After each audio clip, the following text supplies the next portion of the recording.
too many doctors aren't listening. What is the underlying cause? This is a new disease, so we have to pay super attention. Tell us, in terms of your discovery of long hauler syndrome, who is the most at risk for it? How is it working? Is the virus still there? Is it just creating a feed-forward cycle of inflammation that gets stuck on, like the gas pedal gets stuck to the floor with the inflammation that can't stop? What's actually going on?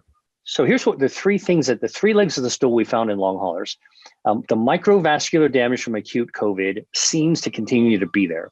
Small blood vessels, damaged endothelium, the lining of the blood vessels feeding 60,000 miles of your circulation. There, we find it. Is the virus still there though, or is it gone? So this is the thing we don't yet know.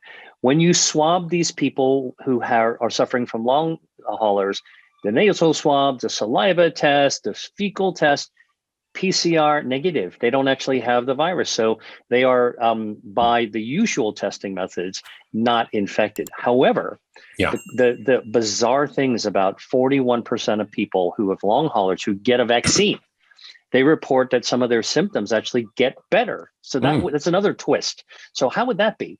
How could it be that a vaccine would actually heal what's damaged? Vaccines are really kind of a shield in general. Boost your immune system, prevent more of it. So we're wondering whether or not, like in Lyme disease, or in syphilis, or in shingles, or herpes, or whatever, right? Or herpes, could there be hidden reservoirs of virus that are not detectable with the usual tests that are hanging out somewhere? Could it be in the crevices of our gums? Could they be in the testes? Can they be in, all these the crypts of the intestines? We do know that some of the most important health defenses of our body, our microbiome, for example, are thrown out of whack when you actually have COVID. And so, one of the things that we really need to start doing now is to try to figure out how do we fortify the body. And I think diet and lifestyle is one of them, because, biotech and pharmaceuticals, they'll come, but they take way too long. What can we do for people that are recovering? Now, let me give you a statistic that I think is really sobering. So, about just under 150 million people have gotten COVID. Okay, about 3-ish million people have died. So if you were to divide the deaths over the denominator, it's not the most fatal disease that we've ever had. On the other hand, if anywhere from a third to 70% of people develop some manifestation of long haulers, let's be conservative and call it a third. You're talking about 50 million, 50 million people that actually are at risk for developing long haulers. That is a healthcare system crushing disease. If this would be a second pandemic to come out of the first.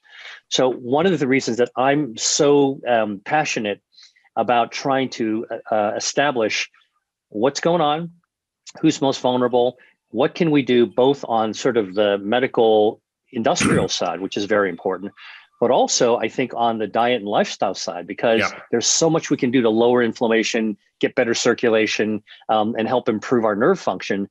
Those are things that we might be able to actually explore. Yeah, I think that's really key. So one is sort of deepening our understanding of what's going on. Is there some active virus still there? Is it just the residual effects?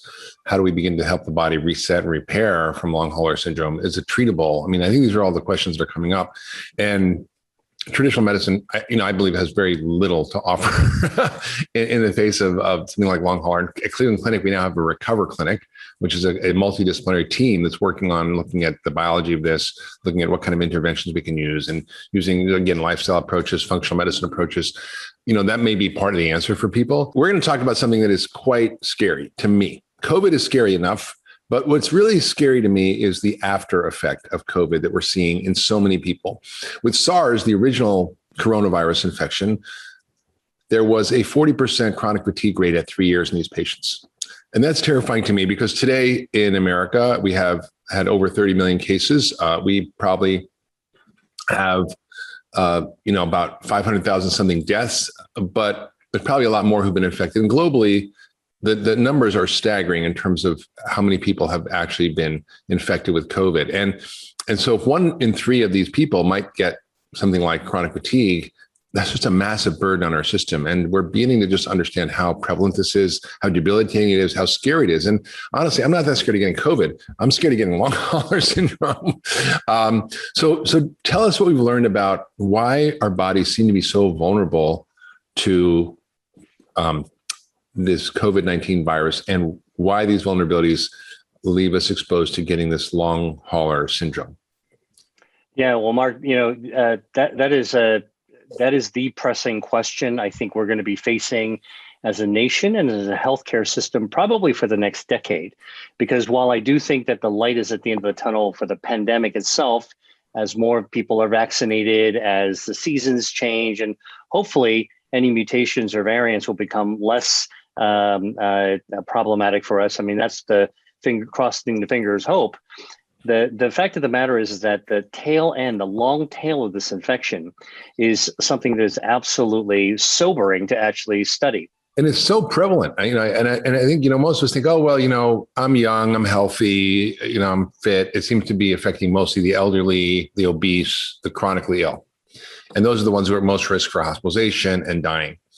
And what's striking to me about long hauler is that even young, healthy people who get COVID and recover then go on to become long haulers, which is kind of terrifying to me, because you think, oh, it's just the vulnerable who are really at risk of severe illness, but it's not. It turns out it's not. But what I think would be helpful for people to understand is that the blood vessels seem to be part of the key to this. And you're an expert in blood vessels. You spent your whole life studying blood vessels. You created the Angiogenesis Foundation. It's led to 30 new medical discoveries and 70 different diseases. What can we learn from your work about how to approach the vascular damage from COVID and from long hauler COVID? Yeah, so we've actually been capturing with imaging the damage of the blood vessels from COVID in lungs of people that have long haulers, and they don't have any objective problems by X-ray or CT scan, but they still can't breathe. So, you got to listen to the patient, right? Like that's the first thing, is to listen to what they're telling us in the medical community so we can pay attention. And too many doctors aren't listening. Yeah. And so this is a new disease. So we have to pay super attention. Now, what we've actually done is take the CT scans, and I think that, you and your listeners will find this really cool. We're able to use artificial intelligence and machine learning to reconstruct the blood vessels from a CT scan. So we scan the scan to reconstruct the blood vessels, and we can actually count the blood vessels. We can look at the density. We can compare it to 1,000 normal lungs to see where the problems are and how deficient. And I've had patients who actually are up to 80% deficient in their microcirculation of their lung 9 months after recovering from COVID. And to me, you talk about something scary. This patient looks completely fine, except that she can't breathe very well. She's in her mid-40s, and it doesn't happen all the time. It happens intermittently, and that's the scary part. So I think you're absolutely right. The usual medical system is at a huge disadvantage with new diseases, because what do we do in the regular medical system? We go back into our toolkit, which is the medicine chest, and look for what prescriptions to write or what tests to do. This being new, if you don't understand the basic pathophysiology, what's going on underneath the body. So we know that blood vessels are missing.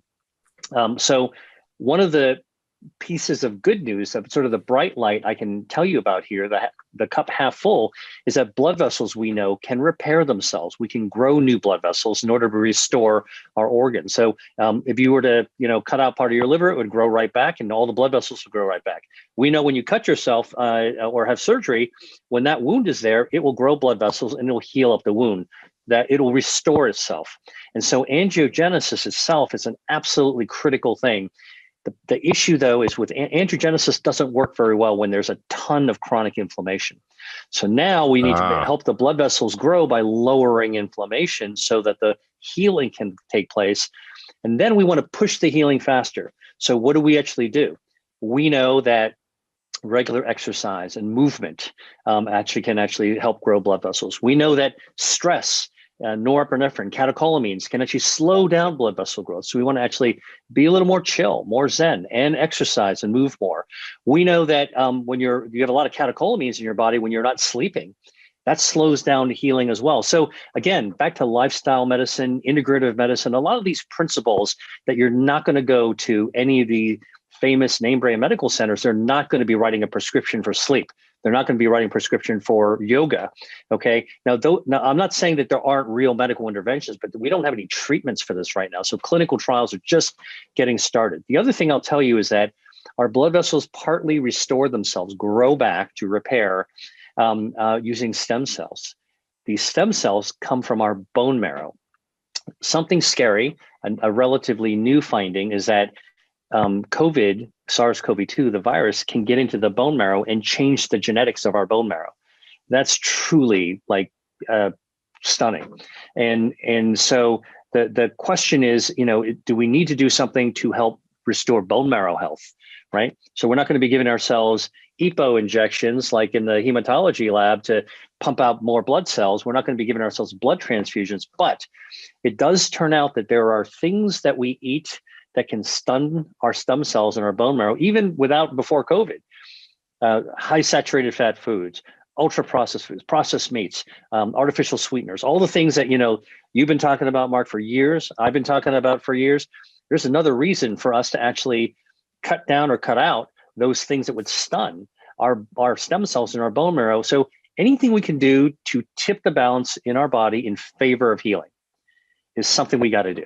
So what you're saying basically is, despite the advances in modern medicine, the best ways to prevent and ultimately treat right now are focusing on the fundamentals of our lifestyle: a whole foods diet, getting rid of crap, exercise, meditation, sleep. These are the 4 pillars that help regulate your immune system, regulate inflammation, regulate all the biological functions. And we might minimize those, just think they're not as powerful as medication. But I think often it turns out that they're far more powerful when you apply them in the right dose, right? I mean, if you do 1 minute of walking, maybe it won't help. But if you do a half an hour, it might help. Or if you eat, if you're drinking 12 sodas a day and you have 10, probably not going to, improve things much. It's really about how you make those changes. One of the things I really want to get into with you is what is coming around the corner around understanding the vascular biology of COVID-19 long hauler syndrome, because it seems to me that that's the missing link that explains all the different symptoms people are having. That it's almost like a blood vessel disease. You happen to be one of the world's experts in blood vessels, and you sort of inadvertently got thrown into the mix of COVID, which you weren't planning on. But it became evident that this is such a vascular problem. So you were sort of forced to almost dive into it and do this research. What are you and your colleagues looking at in terms of other, besides the fundamental lifestyle things, coming down the pipe in terms of new treatments to repair their blood vessels and their health? Yeah, so I'll break it down into different categories. The first thing we're trying to do is to get our arms around a better way to diagnose the problem. And so one thing that we're doing is actually taking CT scans from people who are continuing to have breathing problems in their chest, for example, and we're reconstructing the blood vessels so we can actually see the blood vessels. Like, seeing is believing. That's important for the patient to understand what's going on. It's important for their doctors on the team to understand there is a pathophysiology that's not invisible. It's just not in their head. Plain sight. Not in their head. We can liberate it. This is not something that you give a anxiolytic to try to get to make it go away. This is real. Number one. Number two is, what can we measure in the bloodstream that could give us a sense of the damage? And it turns out that the classic inflammatory markers like CRP don't seem to cut it. So what we're trying to do is go to a deeper level. Okay. And this is where vascular biology comes into play, because over the last 20 years, we've been finding, different particles and different growth factors that reflect blood vessel damage and reflect blood vessel healing. So is it an angiopoietin-2 peptide? Is it a soluble receptor for blood vessels that are trying to fix themselves? In other words, can we detect with a blood test the supplies that your repair crew for your body's blood vessels are bringing to all these damaged organs to try to fix it? And we think the answer is yes. The NIH actually convened a working group, a workshop to really discuss COVID damage. And it was not your, just one division, infectious diseases, but it was the neurologists, the pediatrics, the kidney people, the endocrinologists, all these different specialists came by, and everybody said, look, the common currency that we need to talk about are blood vessels and inflammation, which go hand in hand. So we're my group is trying to help discover new floating particles we can detect. Another interesting thing. So a way to diagnose it. Diagnosis, yeah. And then also you want to be able to follow how it changes. Is it getting worse or getting better? And I think so it's not just a diagnosis, it's also being able to monitor people to see how well they're actually doing. So imaging is one of the things. So let's talk about what's going on with research of treating long hauler syndrome. Now, we don't fully understand it yet, so it's hard to come up with a definitive treatment or things that we're still figuring out. But as I mentioned, 3 legs of the stool, vascular damage, microvascular damage, tiniest blood vessels. Number 2, inflammation, chronic inflammation, maybe some autoimmunity. And the third thing is a neuropathy problem with nerves. So one of the things that we're actually trying to do is to figure out, is there a simple common pathway to repair blood vessels, repair nerves, and lower inflammation all at the same time, right? So sometimes, being more complicated isn't the right solution. Sometimes being as simple as possible can actually at least give you a starting point. It's always easier to get more complicated. So one of the things we're looking at is nitric oxide, NO, which is a gas. It's a natural signaling molecule. It's the stuff that our cells make to repair themselves. It's what our blood vessels use to dilate and to fix themselves. And it's what Viagra and Cialis actually cause the body to make, with the obvious effects that they're intended to have. So, we have actually had Louis Ignaro on our podcast. So he was the guy who discovered NO, or nitric oxide, and has won the Nobel Prize for it. I saw that. Lou's an old friend of mine and an amazing guy.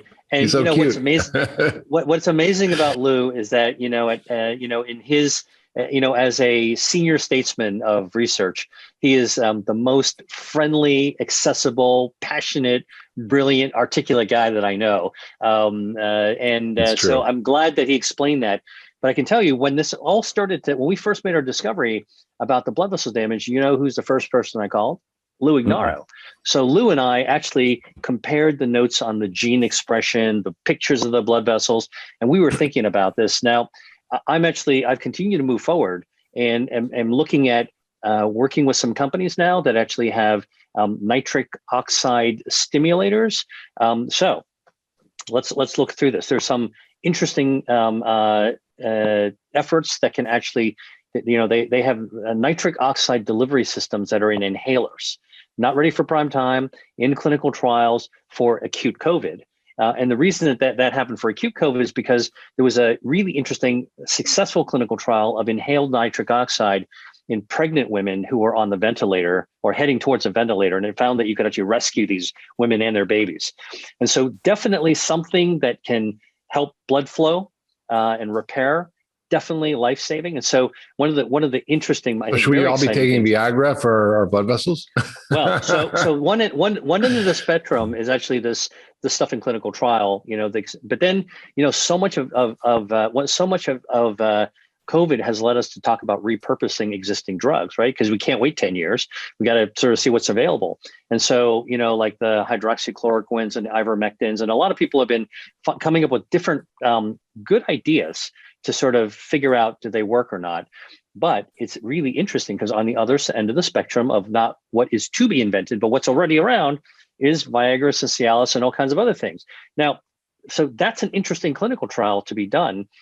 Vasodilates, creates nitric oxide, affects repair, and nitric oxide causes stem cells to come out of our bone marrow to repair and regenerate our vessels as well. And it can actually help to repair neuropathy, which is another thing, and lower inflammation. So again, I'm super interested in, I think there's huge amounts of promise that clinical trials need to be done for that.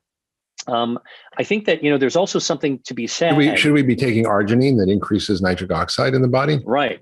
Well, so that's another interesting thing. There's dietary supplements that actually introduce arginine precursors and L-arginine, right? So you can actually have arginate and mix it in water. There's also medical foods like Juvens that actually are approved for healing wounds. So I was having I'm on the board of the American College of Wound Healing and Tissue Repair, and we've been talking about long COVID, and we are raising this specter that perhaps the long COVID is like the entire internal part of your body being turned into a chronic wound, stuck in the inflammatory phase, damaged blood vessels, not completing the cycle of actually healing itself up. So what do we do there? What kind of pages can we tear from the playbook for chronic wound healing, from the biology to the clinical stuff to the treatments? So I think that, it's really interesting to think about arginate, Juvens, wound healing substances, phosphodiesterase inhibitors like Viagra and Cialis. It is a whole spectrum. Now, I'm not, again, we can't give medical advice on a podcast, but I think what we're sharing. I mean, Mark, you and I are both physicians that think deeply about mechanisms of disease.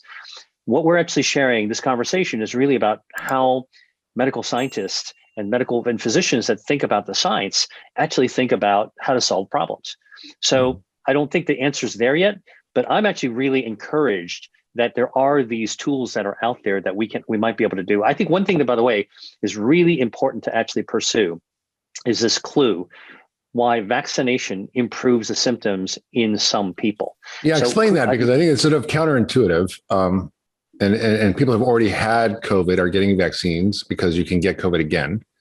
And some of those people who've had long hauler syndrome, who've had the virus, are now getting better, which is kind of surprising. So explain us. Totally surprising, totally counterintuitive. As I said, another wrinkle, another twist in the pandemic story that defies easy understanding. And this is where I think the medical community needs to really just admit our humility and to eat some humble pie, right? Like, it doesn't make sense. Why would that happen? And then you sort of have to put on your scientist hat to say, well, a vaccine shouldn't actually cause that kind of an improvement if there's damage in the body. A vaccine shouldn't cause the body to shouldn't be repairing the body, but the vaccine might be able to prompt the immune system to fight residual virus. Yeah. So is that part's going on? The other thing, by the way, the vaccine might do is it might actually essentially control, alt, delete, and do a hard reboot of your whole immune system. Okay, and it could be that like the fire that COVID causes in many people, not all people, never quite goes out. So it's kind of like a forest fire that when it goes out, you still have this sort of burning brush underneath, even though it looks like it's mostly out. There's still flame there, and what you need to do to put that thing out, is you need to actually just completely restart the hard drive. And then it'll actually go out and reset. And so, I think you mentioned this earlier, another hypothesis. I mean, listen, for your viewers, this is just like medical research thinking in real time. Yeah. We don't have the answers, but we know at least we can actually try to ask questions. It's fascinating to me that the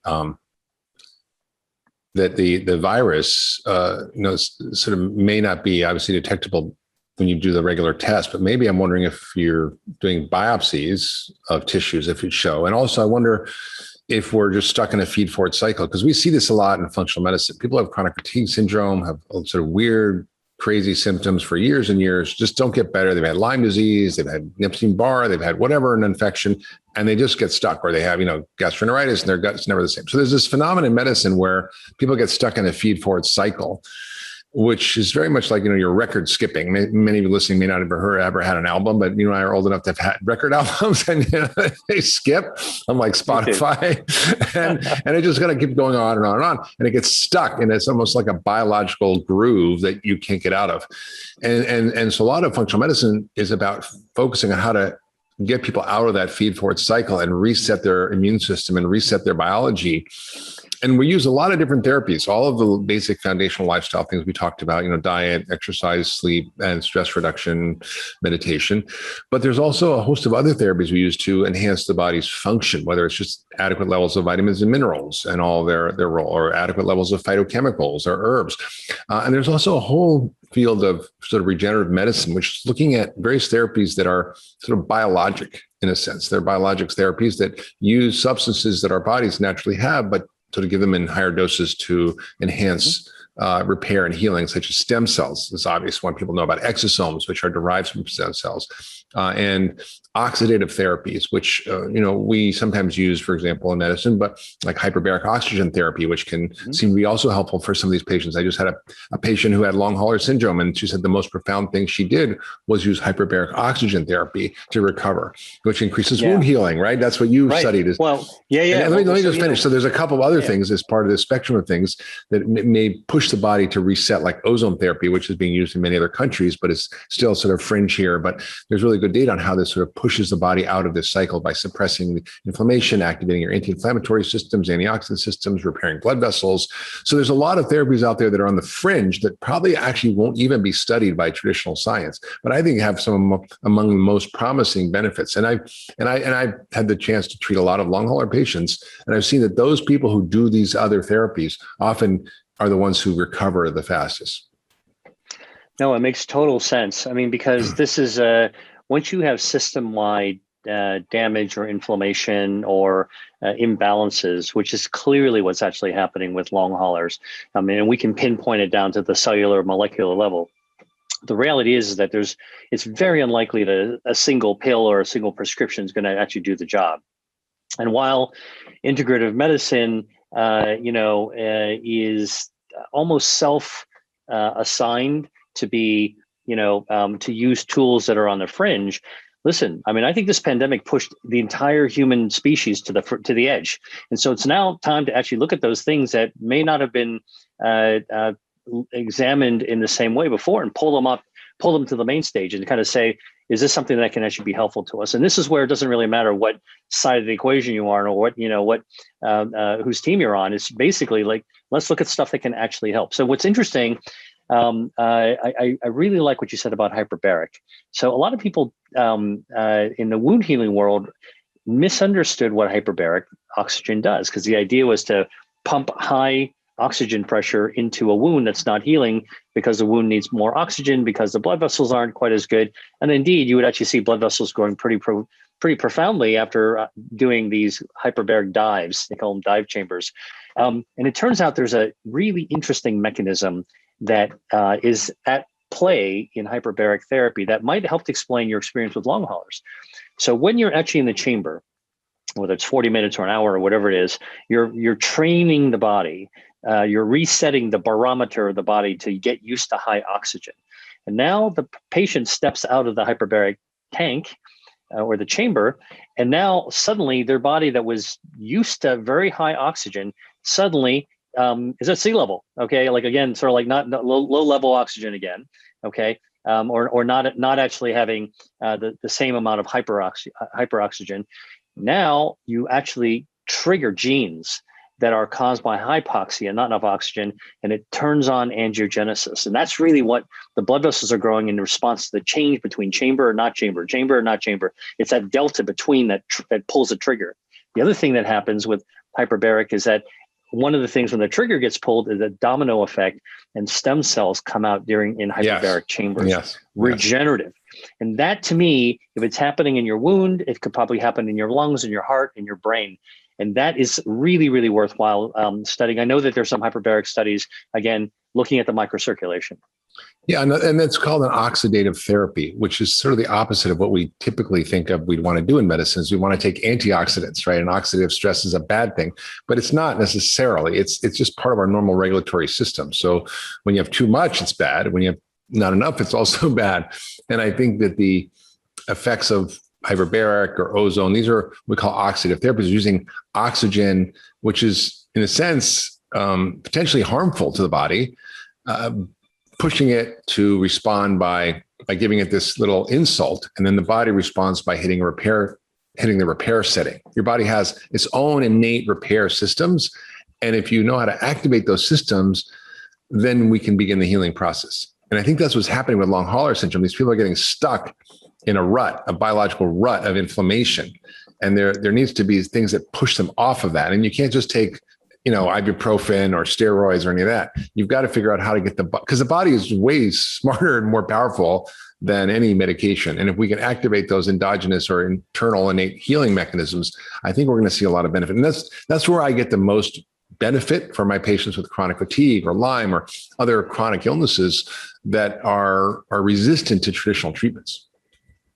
Yeah, no doubt. I mean, and I think that this is where we need to look not at the solution as single solutions, but we need to look at the body as in need of multiple solutions and allow its own reset processes to be able to heal. So it's sort of can let the body complete its cycle of healing. because the body wants to heal itself. I mean, we're hardwired with health defense systems. I mean, our circulation is designed to operate at its optimal. And if you don't have enough, it'll grow more. If you have too many, it'll actually prune it back. And same thing as regeneration. I mean, like our organs are continuously regenerating. We're regenerating from the inside out, invisibly and silently. And so when we actually need more repair, we need to be able to kick out some more stem cells. And a great example I give you sort of clinically is in the burn clinic. So people who suffer, bad body burns, like thermal injury, whether it's a kitchen fire or they're an industrial fire, when they've got bad body burns, that is like this prompt that we need to super repair ourselves, super regenerate. And that's when the stem cells come flying out. You can measure this in the bloodstream. And so, another thing that could be done is actually to measure stem cells in the bloodstream for long haulers at diagnosis, and then follow them over time to see if if they need to push more stem cells out, because we can actually measure those now. So in the spectrum of what we're learning around COVID-19 and long hauler syndrome, are you hopeful that we're going to be able to take care of this? Because to me, the prospect of 50 million people globally with long hauler chronic fatigue syndrome, it just seems like a healthcare catastrophe. And in America, you're talking about, let's say 30 million people have had COVID. It's probably twice that easily, because those are the ones who've been tested positive, and maybe 3 times that. So maybe it's 100 million. That means, 30 million people in America will be walking around with some type of debilitating symptoms. And I don't know how prevalent it is. It depends perhaps on your infection or your hospitalizations or not. I saw one review that looked at cases out of the, the hospital where people had been in the hospital with COVID-19 at 60 days, 87% had severe symptoms. That's almost 90% of people at 2 months were still sick. Now, maybe it's less if you're not in the hospital, but what is your thinking about that? Well, I think that there's been 2 recent studies that actually paint an even more dire picture. There was a study published in Nature looking from the Veterans Administration, looking at 70,000 patients. I don't know if you saw this study, but basically people had recovered from COVID. They had a 59% increase in mortality 6 months or later afterwards. And so this is not just something you put up with and get by with, but this actually can trigger even greater illnesses. And by the way, don't forget about all these other non-communicable diseases like diabetes and obesity and cardiovascular disease that we were struggling with before the pandemic. This is now a thick layer on top of that that might actually make the other ones a lot worse. And so I think that we're looking at a new human disease that we have the science, which is what makes me optimistic. We have the ability to think and peer through the veil of this condition to try to figure out what's going on. And what I'm really optimistic about, let me first, before I say that, let me say what I'm not optimistic about. I'm not optimistic that the pharmaceutical industry is going to come up with that race to find that single targeted therapy that's going to cure long haulers. That I don't think is going to happen. And I've got a lot of experience over 25 years working with biotech. I just don't think that model is going to succeed. I do think that they will contribute something modestly, and it won't work for everybody. But I do think that there is a bright bulb that has now been turned to white hot, sort of the sort of white hot heat, to really be able to look more at a systems biology approach, a whole person approach, the very things that you talked about, Mark, and you have been talking about, which, if anybody has had any doubt that the body needs to heal itself, that we need to actually give the body a chance to heal itself. We need to actually prompt the body and give it every shot to be able to actually affect and complete the cycle of healing. And those things are usually not found in a prescription pad. Those things are usually not found in a medical clinic. Those things, they exist in people's own homes. So now we actually have to stitch together this continuum between what happens in a doctor's office or, the Cleveland Clinic or another great medical center with what actually happens at home. And so now this is not alternative. This is mainstream. And what I would tell you is that people who are only throwing drugs at patients with long haulers, they're the ones that's going to be practicing alternative medicine. Well, that's a very interesting perspective. I'm not sure how that would go over in major academic centers, but I tend to agree with you. And I think that, it's forcing us to rethink medicine, because what we see with COVID-19 is it's not a respiratory disease. It's a systemic disease. And your work around the effect of COVID on blood vessels helps explain why. But by working in our silos, we're not going to be able to figure this out. And I think that, in a sense, like autoimmune disease, we can give these powerful drugs to suppress the inflammation, but as soon as you stop those drugs, the disease is still there. So the question is, how do you organize a system of thinking to treat the whole system to create health and activate, as I said, the body's own internal intelligence for healing, which is profound. I mean, when you begin to understand, like you said, just saying, like, you cut yourself and all of a sudden your blood vessels start growing. I mean, I still I get a boo-boo and I'm like, wow, that's amazing. Like that just, like I burnt myself here in the stove and I'm like, wow, look at that. It's like perfect. And it's like, how does it do that? And I think that's not just happening on the outside, it's happening on the inside. So, and we understand a lot from your work about how do we enhance the health and the function of our internal systems and internal blood vessels. And your book, Eat to Beat Disease, is such a great example of how we can use, for example, foods as medicine to start to repair and regulate these systems. And the way food and lifestyle works is not by a single pathway, it's by working on your whole system. And I think that's what's so different. Well, it's interesting that you bring this up, because while we were all locked down, with all this downtime to try to think through what it is that we can do, I was, as we've been talking about, I was sort of busy trying to do the research and trying to figure out what was going on. But along the way, one of the things that I realized is that, this situation of our lives being compromised by the pandemic is really just a super concentrated example of how in before the pandemic, our lives are also being compromised by all these other things that actually that hamper our own ability to be as healthy as possible. So, one of the things that I started doing was to say, we can't just wait for this kind of stuff to turn into a medical book to educate a medical doctor. We need to get the word out to people right away. So one thing I did do is I created an online course. I kind of figured out, how do we get information to people right away? How can we make it immediate? And so that's one of the things that I think is really important, is that as more and more people start to spend time online learning, keeping up and researching, there's just a completely new way of actually communicating information to people as well. And that's basically what I do with my online course. It's so great. I mean, that's great. You're sort of empowering people with the tools they need to really take this on themselves. Let me tell you sort of how I got into this. I'm an internal medicine doc. I'm a vascular biologist. You mentioned all the things I study, like cancer and diabetes and vision loss and cardiovascular disease. The last thing on earth I thought I would ever study is infectious disease. It was, something that I had to deal with in a clinical career, but not something that I would actually be kind of on the ship's prow of. But one of the things that happened in March 2020, when everybody was locking down, this became a joined human experience. There was this new disease that came upon us, and as a physician, you probably have a similar situation. What was really stark and puzzling was why the people in the emergency rooms and the ICU are really flailing.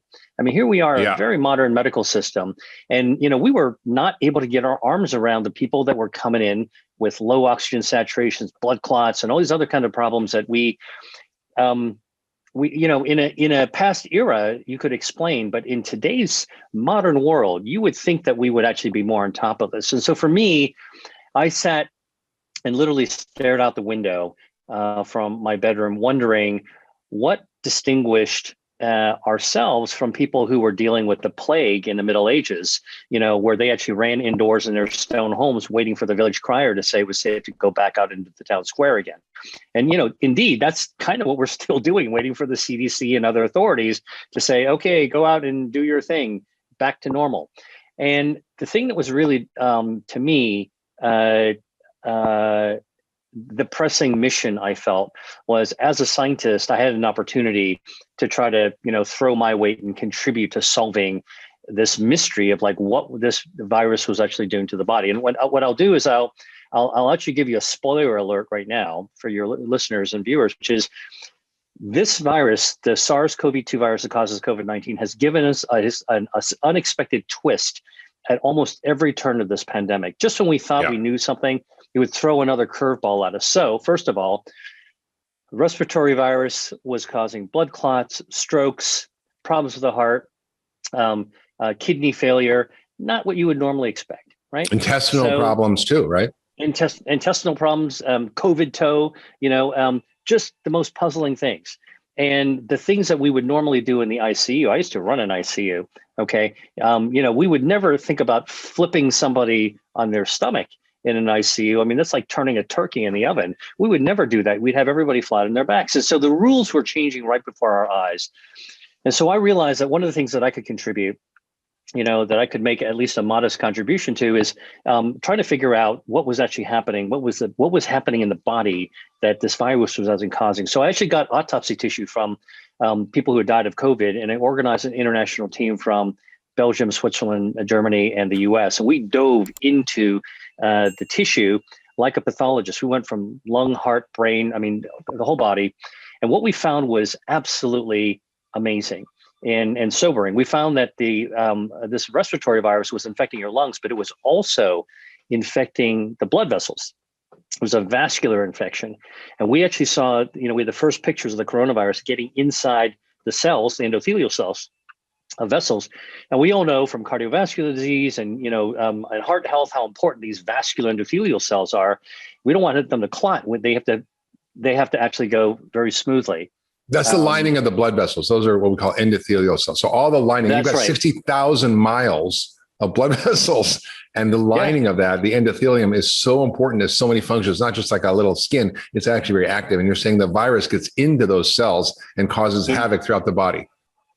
Right into the cells, and it changes the performance of the cells. And these cells are supposed to, they're like a single layer inside a blood vessel, and they make the inside of our blood vessels like an ice skating rink. So, like after a Zamboni cleans an ice skating rink, you can throw a sweater on it and the sweater will go all the way across the rink. After a hockey game, okay, the ice is all roughed up. If you try to throw even a hockey puck on it, it'll stay there, right? Like it's really hard to skate on it. And that's what we were seeing. This coronavirus was actually scuffing up that rink inside our blood vessels by messing up that single lining. Now, that endothelial damage, which was called endothelialitis, just like any other kind of tissue that winds up getting inflamed and damaged, wound up becoming the lead article of a New England Journal of Medicine, a research paper we wrote that really opened the door and changed the way that we were thinking about COVID, because now it's not just a respiratory disease, it's a vascular disease. And because every organ is connected to our blood vessels to get oxygen and nutrients, now we began to understand how the organs were damaged. So this is acute COVID. And just when we thought that we kind of understood a little bit more about acute COVID and antibodies are coming up and vaccines are being developed, suddenly the people who bounced back from COVID, some were in the hospital, some were not, 3, 6, 9 months later, they were crashing with long haulers, which was this bizarre constellation of more than 100 different symptoms, ranging from brain fog, chronic fatigue, ringing in the ears, racing heart, extreme muscle weakness, you name it, GI pain, vomiting or diarrhea or constipation. That is not explained. And patients were actually self-organizing to share their experiences. So they called themselves long haulers, like truckers that were driving across a country. And doctors didn't understand what was going on. So then, we had to go figure out what was happening in long haulers. William, you're deep into this field and understanding COVID. And recently, J&J's vaccine caused a set of complications, which is right up your alleyway, which has to do with unexpected blood clots, which is a blood vessel problem. Can you talk about why that's different with, for example, the J&J or AstraZeneca vaccines, which are viral vector vaccines versus the mRNA vaccines? And in general, what's your perspective on vaccines? Are they the panacea? Are they just one tool? Are they going to save us or not? And let's sort of go into we have a few minutes left. So I really want to sort of get your perspective on vaccines. Yeah. Well, first of all, I believe in vaccines. I was vaccinated for smallpox and measles and, hepatitis to be a doctor and a bunch of other things as well, which I haven't suffered those diseases. So I'm a big believer in vaccines, and I've gotten my complete set of the first set for COVID vaccine as well. I got an mRNA vaccine with Moderna. And I'm really proud of it because I think it's really quite a miracle that within a year we were able to go from, sequencing the virus's genome to figuring out what the parts that we can develop a vaccine against and actually doing it and making it available. So there's no question in my mind that a vaccine is an important step to moving to the end of this pandemic to get to the light at the end of the tunnel. But it is definitely not the only one because, I mean, we know that there's vaccines to flus and things like that, and it's not completely curative. It's still around. I think that COVID is going to be kind of endemic. It's going to be a little bit of it around all the time, and we're just going to adapt to it. But the vaccines are really, really important. I think the politicization of the pandemic and the politicization of the vaccines didn't help our understanding, but it really is quite a miracle that we actually pulled off these whole series of vaccines so quickly. Let's talk about J&J and AstraZeneca for a second, because, honestly, another twist, the surprise that I had was that the simple vaccines based on old school delivery, which is an adenoviral vector, that's basically how most flu vaccines are designed, would actually cause the biggest problem, which are these blood clots that scared a lot of people. Now, in truth, Mark, is that so few people develop this complication compared to being dead from COVID that right. That in fact it's a minuscule. Out of 7 million, there were 6 people, right, who got the vaccine. Exactly. And the fact of the matter is that the consequences of COVID and long COVID, which we've talked about, are so much greater. But we are in a world where we have choices of different vaccines now. And so that's why this matters, to be able to understand what's actually going on. So here's my best guess from research on what we think is going on with these blood clots with a vaccine. There is something about that spike protein that the vaccine is developed to challenge the immune system on. So, the coronavirus is like a little ball. It's got these little spikes, like a warhead on it. And these spikes stick into the receptor, the ACE2 receptor in our cell. And if we can actually get the spike, it's kind of like a sea urchin. If we can get the immune system to target the spike, we can actually knock out the infection. So that's basically how these vaccines work. But, something about this spike seems to infect blood vessels and screw up those blood vessels and cause that blood clotting that I showed you. We talked about earlier, and so that I've been looking at, and so I think there is something unique about the armor of the spike protein of this vaccine that if you actually trigger the body too aggressively, it'll actually potentially cause some of those the virus side effects. So here's the thing. The mRNA vaccine, which is the Pfizer Moderna, once you inject it, like pretty much the mRNA is gone, within 24 hours. Like once you inject it, it pretty much gets destroyed afterwards. It's already triggered the effect it needs to trigger. The adenoviral, the other vaccines stick around for days.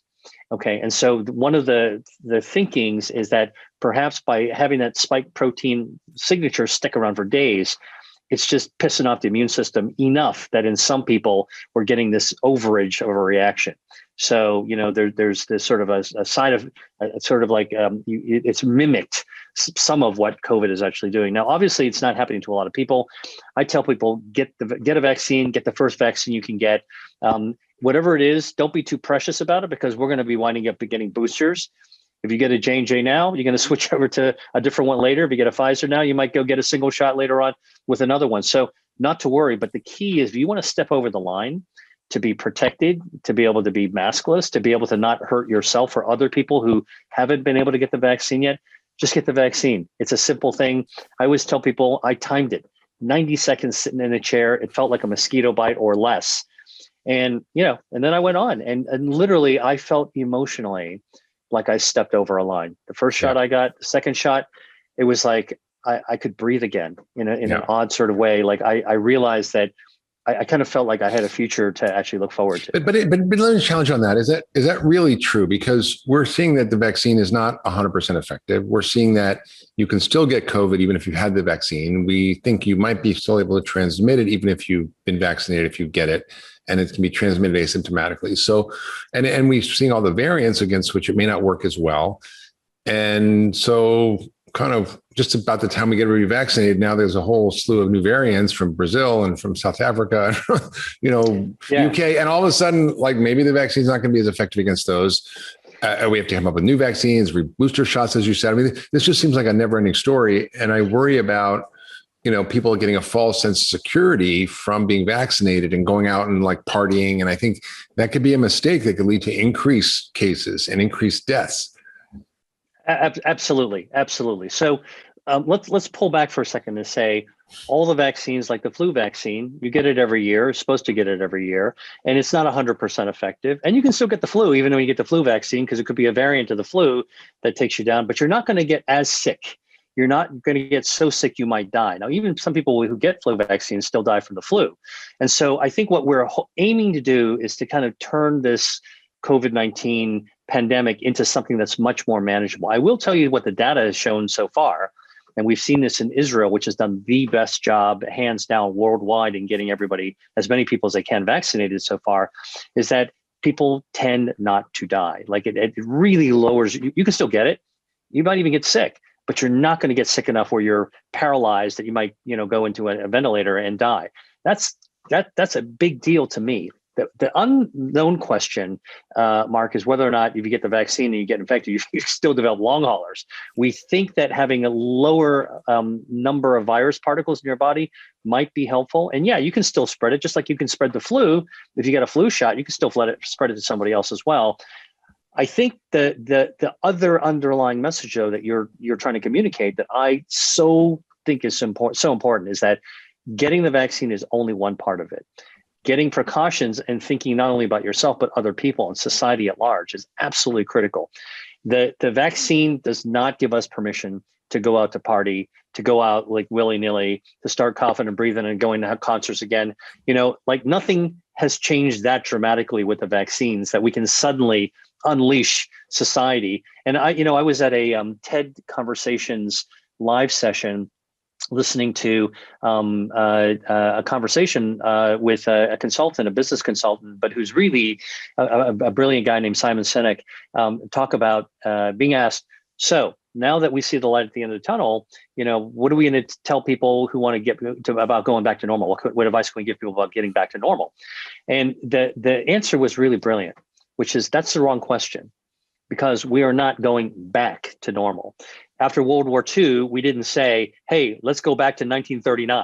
How do we do that? And after the 1918 flu, we didn't say, how do we actually go back to 1914? We said, how do we get into the roaring 20s? And so the question is, how do we move forward? How do we actually, we humans are really smart.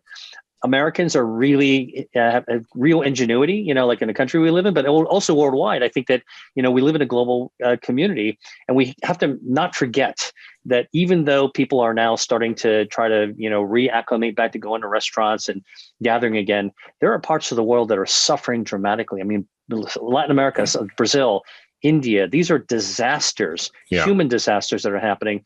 And if it's happening there, it's so easy that that could actually come over to hit us as well. So I think we are one world, one species, one community. And we really, when we think about our health, it's not a selfish thing. I mean, I think that we also have this sort of one health concept as well when it comes to public health. So we have a responsibility to make sure not just ourselves and our families, but the rest of the world is also protected. So take us down the road 2-3 years. Where are we going to be? And are we hopeful, or are we still going to be in this cycle? No, I think I'm actually quite hopeful. I mean, if you look at the Institute for Health Metrics and Evaluation, their forecast is that COVID is going to be endemic, which means that it's just going to be around. We're going to accept it, and it's going to flare in certain points, like in the fall and winter, and then when it gets warmer with higher temperatures and humidity, it'll actually go down. So it'll become a seasonal kind of infection. Hopefully, with more variants, it'll what we want it to do, we want it to mutate like crazy until it mutates itself out of disease mode. Yeah. Okay. That's what we hope. In fact, people are like, well, we don't want more variants. I would say just the opposite. We want this thing to mutate we want the right variants. The heck out of itself. We want the right variants until it actually checks itself out. But in the meantime, I mean, I think that we all have shell shock. I mean, this is post-traumatic stress disorder for humans. Yeah. Like the entire civilization, this is the cough that brought in civilization to its knees. And now we are kind of getting back on our feet.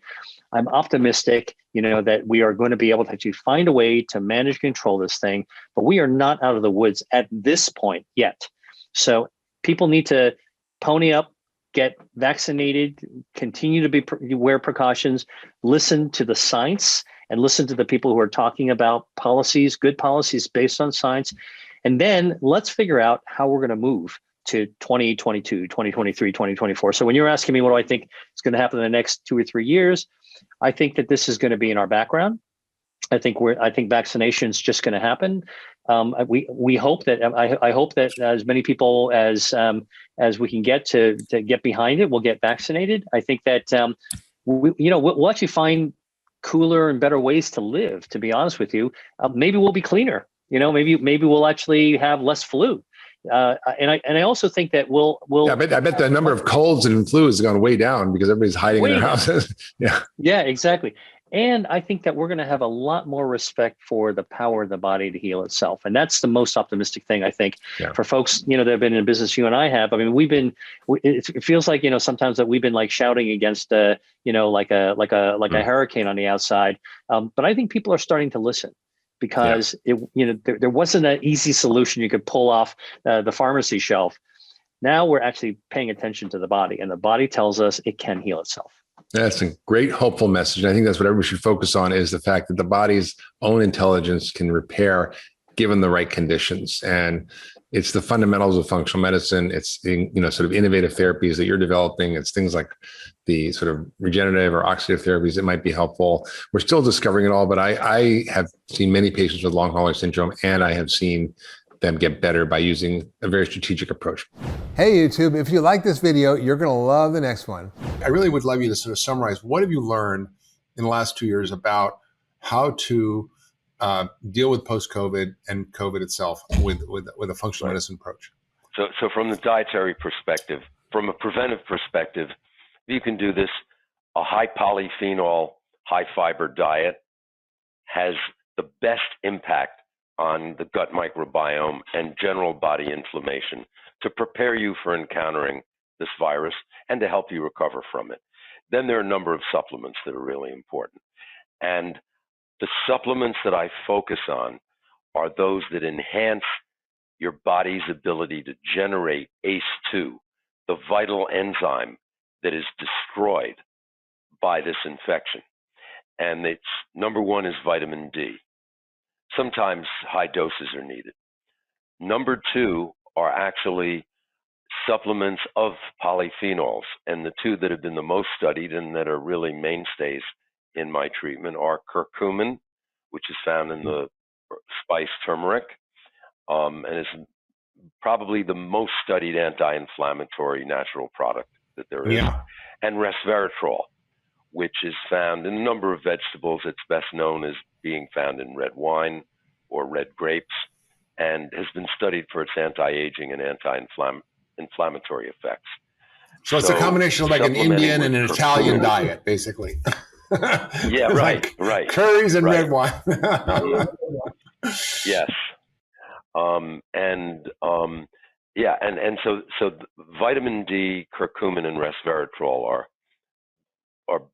they're foundational for the approach that I take. Now, and that is pre, during, and post.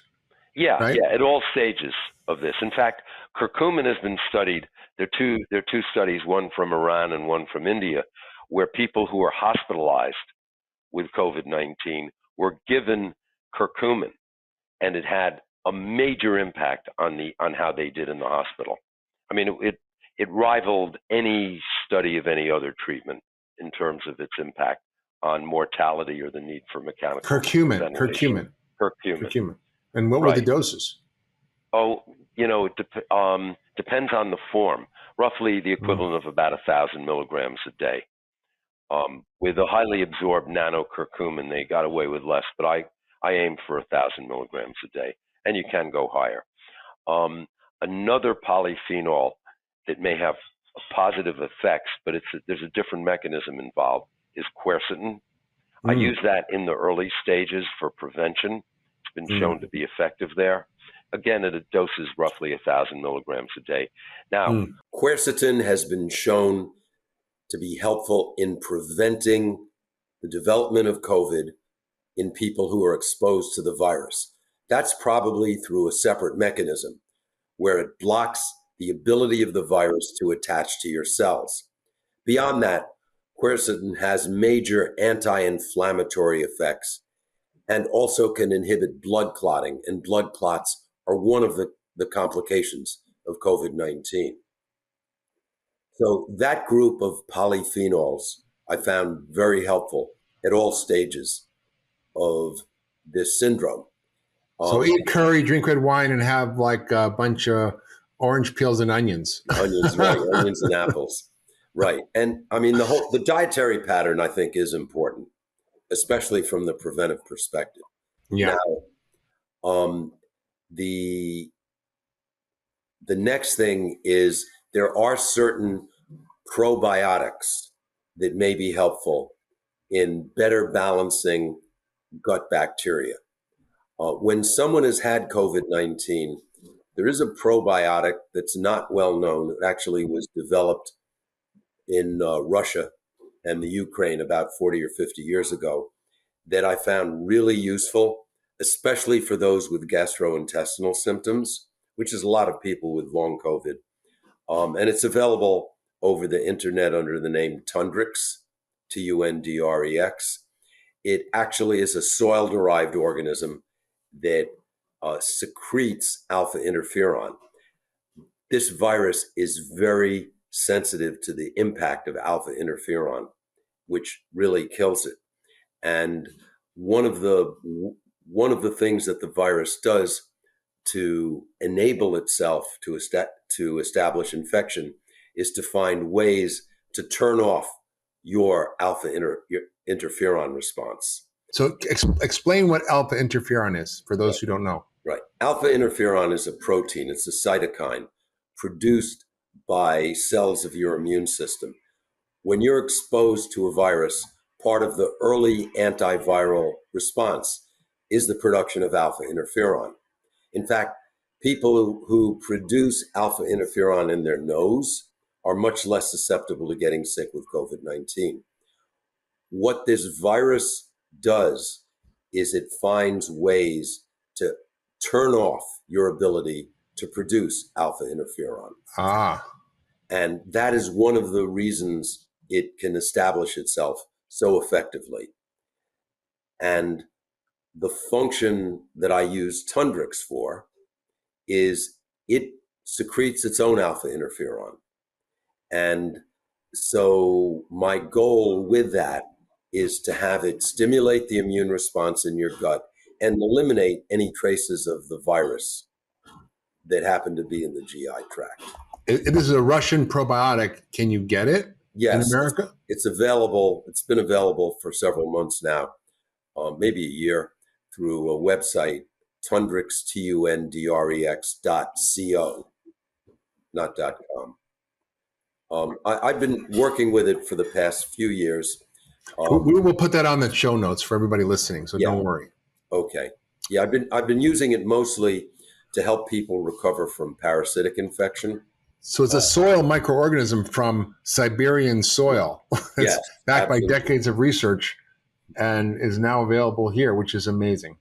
I find that to be very helpful in recovery from the GI symptoms of COVID-19, and I will probably use it more widely because I want to deal with this potential of viral persistence in the GI tract. And it's called Bacillus subtilis, right? That's the name of the bacteria. It's a particular strain of Bacillus subtilis. Oh. I think this is incredible. So we've got an anti-inflammatory diet with polyphenols and fiber. We have curcumin, resveratrol, vitamin D, quercetin, and Bacillus subtilis. Keep going. Okay, all right. And once you don't use the Tundrix indefinitely, it's a fairly short course, maybe 10 days or so. Oh, wow. Other probiotics that help to restore the Polish probiotic, Faecalibacterium plasmidzi, and those are commercially available. There's a strain of bifidobacteria called BB536. There's a different soil-based organism called Bacillus coagulans. These have, and I talk about these on my website in a document called The Gut Microbiome and COVID-19. And so we're going to link to that in the show notes, the gut microbiome and COVID-19 from Dr. Leo Gallen's website. But I just want you to just keep going because it's a lot. Sure. These have been shown in controlled clinical studies to be anti-inflammatory and encourage the growth of F. prausnitzii. Then then we need to look at some other manifestations, because the complexity of this infection doesn't stop with what it does to ACE2 and how destroying ACE2 creates blood clots, circulatory disturbances, changes in neurologic function. I mean, ACE2, when you look at everything that ACE2 does in the body, it's clear that 90% of what you're seeing in COVID-19 or in long COVID matches up with ACE2 deficiency. But one of the effects of ACE2 deficit is that the mitochondria take a hit. So mitochondria are these microscopic powerhouses that generate like 87% of the ATP that your body needs for energy. And the mitochondria are damaged, especially those in the blood, lining the blood vessels, are damaged by COVID-19. And so part of my protocol, especially if there is fatigue or heart problems, is mitochondrial repair. Let's get them up and running again. And merely restoring ACE2 may not be enough to do that. And how do you do that? Well, the single supplement that's been the most studied in mitochondrial function is coenzyme Q10. And they're the doses that are needed are somewhere between 200 to 400 milligrams a day. It depends on the form of coenzyme Q10, but low doses won't work. You need a high dose. And CoQ is very safe. I have not seen any side effects with it. What's a high dose? Let's say 400 milligrams a day is a dose that was shown to help prevent migraine headaches. Migraine without side effects. And migraine is a mitochondrial disorder. So I usually have people spread it out, 100 milligrams 3 or 4 times a day with food. So that's one step. The other thing is that their vitamin B3, niacin, plays an important role in mitochondrial function and may be lost by COVID-19. I mean, it's in the complex biology of what this virus does. It may actually interfere with the absorption of amino acids from the intestine, resulting in an inability of the body to, let's say, a need for more niacin than you might ordinarily. Yeah. Is this why we're seeing, benefits from NAD, from nicotinamide diriboside, which is a sort of a derivative of niacin in COVID? Yes, I think we're seeing benefits because of the direct effect of that on mitochondrial function. So there are different forms of niacin that I use, and it might be NAD. I also use nicotinamide mononucleotide, NMN, which has been helpful. Those are actually my favorites. Niacin itself can cause an unpleasant flushing, although some people like it. Some people happen to like that flush. It's a tingly all over, Shelley. Right, yeah. Now, the niacin probably works better when combined with an amino acid called NAC, N-acetylcysteine, which is an antioxidant, which also protects mitochondrial function. Glutathione protects mitochondrial function, and that's a major endogenously manufactured antioxidant. So when you take NAC, it helps you make more glutathione. Right. The NAC helps you make more glutathione. And there may be a role for carnitine, which is an endogenously made substance, a dipeptide made of 2 amino acids. But I would say coenzyme Q10 and niacin and NAC are the main factors for restoring mitochondrial function. NAC according to animal studies, also helps with the production of BDNF, brain-derived neurotrophic factor. So, so especially if there are cognitive issues or neurologic issues, I want more BDNF. And butyrate being made by healthy gut bacteria. Niacin can be helpful with that. And omega-3 fats may also play a role in the regeneration of nerve cells. EPA and DHA. And the data tend to indicate you need a fairly high dose for cognitive enhancement, roughly 2,400 milligrams of EPA plus DHA per day, which should be taken with food. The benefits of EPA and DHA on cognitive function are enhanced by another antioxidant called alpha lipoic acid. And there the dose needed is about 600 milligrams a day. So those are most of the natural products. So those are the natural products you use for prevention, treatment, and post-COVID. Yeah, right? actually, if we take the omega-3s, there's studies from critical care units where people receiving omega-3s have a much better outcome than people who don't. So that was a really extraordinary sort of description of the mechanisms and why these products, which are natural, can help to both prevent, treat, and help you recover from post-COVID. And just to summarize quickly, it was resveratrol, curcumin, quercetin, vitamin D, N-acetylcysteine, lipoic acid, carnitine, niacin, or derivatives like NMN or NAD, and then all the probiotics like the one that comes from the Siberian soil, others that can be helpful as well, plus upgrading your diet with polyphenols and prebiotic fibers.